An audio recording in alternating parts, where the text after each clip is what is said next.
Aujourd'hui, on se retrouve pour un top 5 des meilleures séries Netflix selon moi.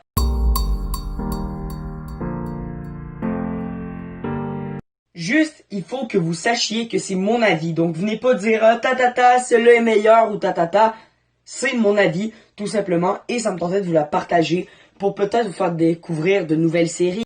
Avant de commencer, n'hésitez pas à vous abonner. Ça me ferait extrêmement plaisir, s'il te plaît. Donc, d'abord, pour commencer, en 5e position, on a tout simplement la série Vol à mer armée. C'est une très bonne série et tout simplement, c'est 3 femmes, 3 mères d'enfants qui veulent tout simplement cambrioler un magasin pour pouvoir faire de l'argent. Et à fur et à mesure de la série, eh bien, ils s'embarquent dans quelque chose de plus en plus gros. Et à un moment donné, ils sont pris et sont rendus des criminels. En 4e position, nous avons I'm Not Okay With This.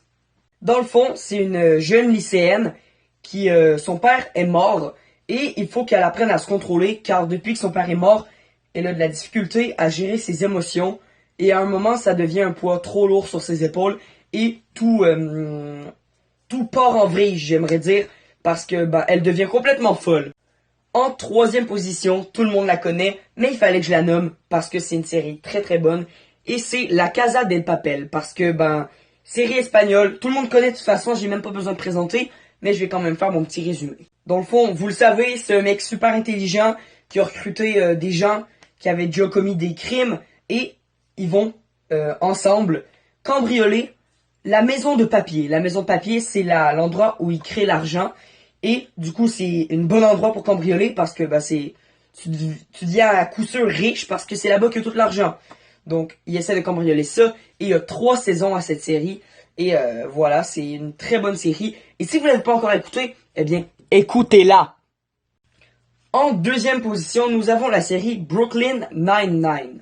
En fait, c'est tout simplement le lieutenant de police Jake Peralta qui est il est très intelligent, mais un peu con. Il est intelligent, mais il fait des blagues et c'est un officier de police très très drôle. Il y a 8 saisons au total et ça a été très très dur quand j'ai fini la série. Ça a été très très dur parce que c'est une série attachante, tu t'attaches au personnage et 8 saisons c'est quand même c'est pas n'importe quoi, c'est beaucoup. Il avait commencé à tourner la série en 2014 et en 2020 ils viennent de terminer. Donc ça c'est triste, mais je vous conseille de l'écouter. Et pour terminer, la meilleure série de Netflix. Elle s'appelle Timeless. En fait, c'est Lucy et Wyatt qui ont été appelés par le gouvernement pour aller tester une machine à voyager dans le temps. Donc, Lucy est historienne et Wyatt est déjà allé à l'armée. Donc, c'est 2 personnes qui sont expérimentées pour vous faire des voyages dans le temps. Et c'est tout simplement pour intercepter quelqu'un qui est en train de détruire le passé pour changer le présent.